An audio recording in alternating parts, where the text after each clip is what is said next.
امام علی مقام فرماتے ہیں میں یزید کے ہاتھ پر بیعت کیوں نہیں کرتا، میں یزید کے ہاتھ پر بیعت کیوں نہیں کرتا، کیا وجہ ہے؟ اچھا یہ بیعت کسے کہتے ہیں یہ سمجھ لیں۔ بیعت صرف ہاتھ میں ہاتھ دینے کا نام نہیں ہے بھئی، اگر امام ہاتھ میں ہاتھ ہی دینا تھا تو ہاتھ دیتے، واپسی بچوں کو بچا کر لے آتے، کیا ضرورت تھی؟ کیا ضرورت تھی کہ پورا کا پورا کنبہ قربان کر دیا؟ صرف ہاتھ دینے کا نام بیعت نہیں ہے، بلکہ جب ہاتھ میں ہاتھ دیتے ہیں تو یہ گواہی دیتے ہیں کہ تو ہمارا امیر المؤمنین ہے، تو ہمارا خلیفہ ہے، تو ہمارا بادشاہ ہے، جو تو بولے گا ہم اس پر سر تسلیم خم کریں گے۔ لیکن یزید کیا تھا؟ آئیے امام کی زبانی سنتے ہیں، امام کا خطبہ۔ امام فرمانے لگے کہ میں یزید کے ہاتھ پر 3 باتوں کی وجہ سے بیعت نہیں کرتا۔ کتنی باتوں کی وجہ سے؟ سارے بھائی بولے کتنی باتوں کی وجہ سے؟ 3 باتوں کی وجہ سے میں یزید کے ہاتھ پر بیعت کا یہ جمہوری ممالک میں جو متبادل آیا، یہ آیا ووٹ۔ کیا آیا؟ یہ تو بات نہیں کرنی تھی، یہ تو میرے منہ سے غلطی سے نکل گئی، یہ تو سیاست کی بات ہو جائے گی مسجد کے اندر، ووٹ والا سسٹم تو ہم نے نہیں کرنا ہے جی۔ یہ دیکھیں، یہ ہے ہمارے قول و فعل میں تضاد، یہ ہے ہماری 2 نمبری کہ امام علی مقام کا نام لے رہے ہیں، سبحان اللہ ان کا ذکر سن کر کر رہے ہیں، لیکن ان کی ذات سے کسی بے وفائی کر رہے ہیں۔ امام علی مقام نے یزید کو ووٹ نہیں دیا۔ کیا نہیں دیا؟ ووٹ نہیں دیا۔ اب میری بات کو سمجھیے گا، 3 باتوں کی وجہ سے۔ کتنی باتوں کی وجہ سے؟ پہلی بات، آپ فرمانے لگے یزید نماز چھوڑ کر پڑھتا ہے۔ یزید نماز، آپ کے ملک کے حکمران تو نماز ہی نہیں پڑھتے، یزید تو چھوڑ کے پڑھ بھی لیتا تھا، یہ تو نماز ہی نہیں پڑھتے۔ کبھی پڑھ بھی لیں تو آپ کے سامنے کیسے نماز پڑھتے ہیں؟ یہاں دیکھا وہاں دیکھا صحیح پڑھ رہا ہوں، پھر چلے گئے رکوع میں۔ ایسا ہے کہ نہیں ہے؟ اب مجھے بتائیں، اگر جو ان کو ووٹ دے رہا ہے وہ یزید کو ووٹ نہیں دے رہا، پھر وہ یزیدی حکمرانی کو ووٹ نہیں دے رہا، پھر وہ یزیدیت کو پرموٹ نہیں کر رہا، وہ کس کو ووٹ دے رہا ہے؟ میرے امام نے گردن دے دی۔ وہ کسی نے کہا نا بڑا خوب، سرداد نہ داد دست در دست یزید، کہا یزید کے ہاتھ پر ہاتھ نہیں دیا، سر دے دیا، ہاتھ نہیں دیا، ووٹ نہیں دیا، حامی نہیں بری، یہ نہیں کہا کہ میں تیرے ساتھ ہوں۔ آپ فرمانے لگے حسین سر تو دے سکتا ہے لیکن نانا کے دین سے بے وفائی نہیں کر سکتا۔ ہم جان تو دے سکتے ہیں لیکن رسول اللہ کے دین سے بے وفائی کیوں؟ کیونکہ مومن بے وفا نہیں ہوتا۔ ہم گناہگار تو ہیں مگر غدار، ہم گناہگار ہیں، ہم نماز نہیں پڑھتے بھائی، ہم روزہ نہیں رکھتے، ہم زکوٰۃ نہیں دیتے اگر ہم پر واجب ہے، ہم بہت سے نیک اعمال نہیں کرتے، ہم گناہگار ضرور ہیں مگر ہم رسول اللہ کے غدار، ہم رسول اللہ کے غدار، سارے بولے غدار نہیں ہیں، ہم غدار نہیں ہیں۔ میرے امام نے فرمایا میں سر دے سکتا ہوں لیکن ووٹ نہیں دے سکتا۔ کس وجہ سے نہیں دے سکتا؟ آپ فرمانے لگے یزید نماز چھوڑ کر پڑھتا ہے۔ آپ کو پتہ ہے یزید حافظ تھا؟ پتہ ہے آپ کو یہ بات؟ یزید حافظ تھا اور کوفہ کی جامع مسجد میں جمعے کی نماز پڑھاتا تھا، جمعے کی نماز، لیکن تھا وہ فاسق فاجر، تھا وہ فاسق فاجر۔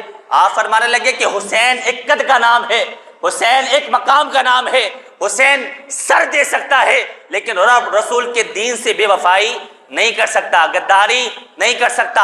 آپ نے فرمایا کہ یہ نماز چھوڑ کر پڑھتا ہے اس لیے حسین اس کو ووٹ نہیں دے گا۔ آپ نے فرمایا دوسری بات یہ، وہ جملے جو میرے امام نے فرمائے تو وہ تھوڑے سخت جملے ہیں، میں ممبر پہ بیٹھ کر نہیں کہہ سکتا لیکن میں کوشش کرتا ہوں اس کو تھوڑا آسان کر کے آپ کو بتاؤں۔ میرے امام نے کہا، اس کو آسان کر کے میں آپ کو بتا رہا ہوں۔ میرے امام نے فرمایا یہ ناچنے والی عورتوں کا ڈانس دیکھتا ہے۔ اللہ اکبر کبیرہ۔ آپ کے حکمران تو پوری رات جو ہے وہ نائٹ کلب کے اندر پڑے رہتے ہیں، شرابی کبابی، نہ جن کو نماز کا پتہ، نہ روزے کا پتہ، نہ رب رسول کی دین کی حدود کا پتہ، ایسی حدود انہوں نے پامال کر دی۔ اللہ اکبر کبیرہ۔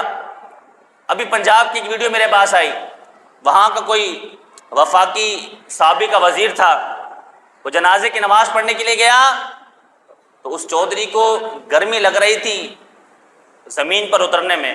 اس نے کیا کیا، وہ اپنی پراڑوں سے نہیں اترا بلکہ پراڑوں کی یہاں بھی صفیں لگوا دی، یہاں بھی صفیں لگوا دی، کہا کہ تم نیچے کھڑے ہو کر نماز پڑھو، بیکار کے اندر بیٹھ کر نماز پڑھو۔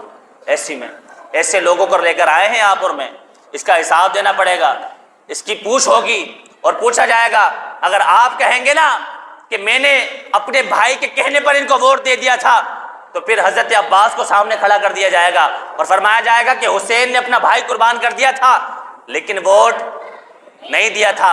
اگر آپ کہیں گے میں نے اپنے بچوں کی وجہ سے ووٹ دیا، تو حضرت علی اکبر علی اصغر کو سامنے کھڑا کر دیا جائے گا اور کہا جائے گا کہ حسین نے ان بچوں کو قربان کر دیا لیکن ظالم کے ہاتھ پر بیعت نہیں کی، ووٹ نہیں دیا۔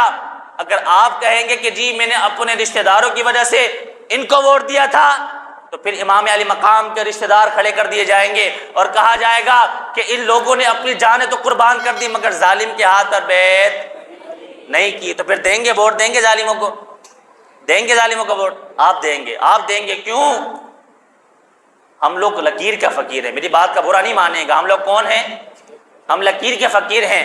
جو چیز ہمیں دکھا دی گئی ہم اس راہ پر لگ گئے، ہم نے کبھی اس کی کھوج نہیں کی، ہم نے کبھی اس کو سمجھا نہیں۔ میرے امام نے اتنی بڑی بات کہہ دی۔ اور تیسری بات جو میں کہوں گا، ہو سکتا ہے یہ دو باتیں آپ کے حکمرانوں میں نہ ہوں لیکن تیسری بات تو ہوتی ہے، وہ ہے، اس کی ڈھیروں مثالیں میں آپ کو آگے دے سکتا ہوں۔ کیا؟ میرے امام نے فرمایا کہ یزید میں تیسری بات یہ ہے کہ جو اللہ اس کے رسول نے حلال کیا یہ اس کو حرام، اور جو حرام کیا یہ اس کو حلال کرتا ہے۔ اب سوچیں، اب نظر دوڑائیں اپنے حکمرانوں کی طرف۔ آپ کی اسمبلیوں کے اندر نا 11 ارب کے بسکٹ کھائے جاتے ہیں۔ آپ کا بچہ صبح ناشتے میں ترستا ہے بسکٹ کے لیے، ہمارا بچہ صبح ناشتے میں ترستا ہے بسکٹ کے لیے کہ بابا کوئی اچھا بسکٹ لا کے دیں۔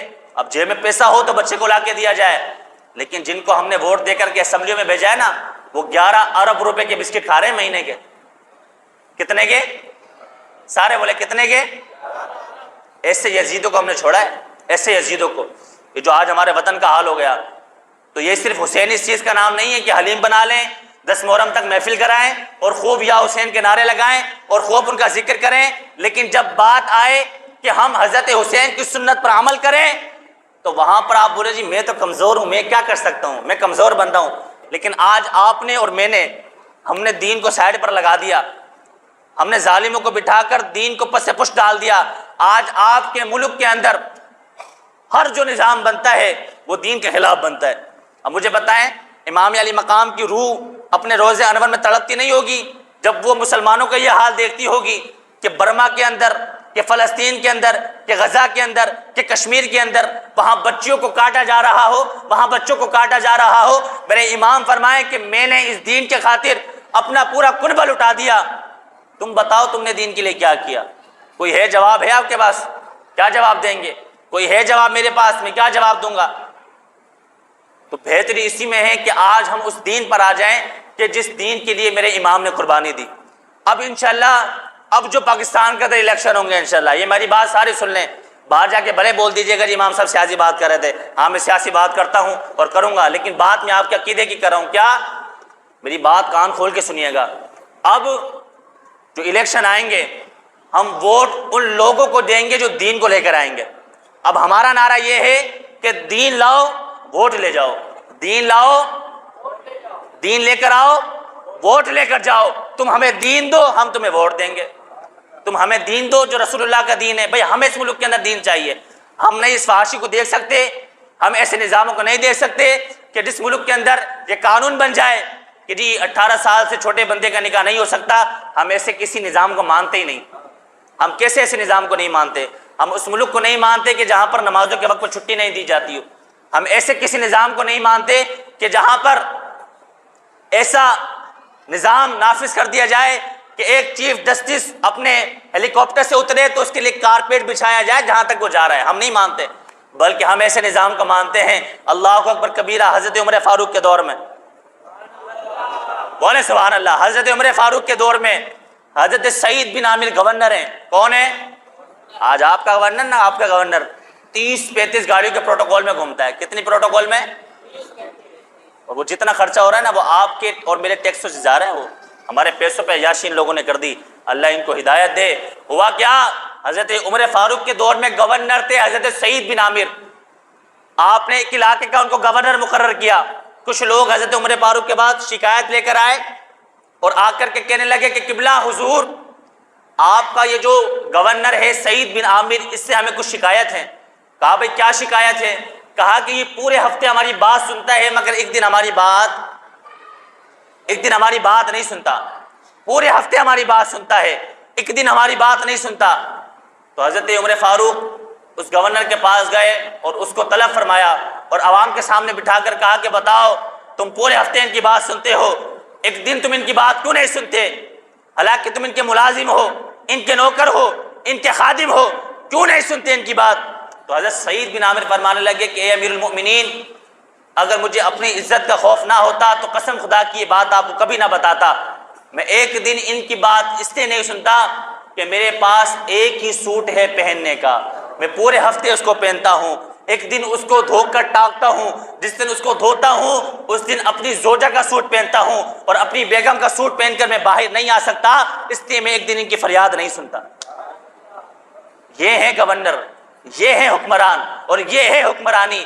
جبھی یہی وجہ ہے کہ 4 8 10 صوبوں سے زکوٰۃ گھوم کر واپسی آ جاتی، کوئی لینے والا نہیں ہوتا۔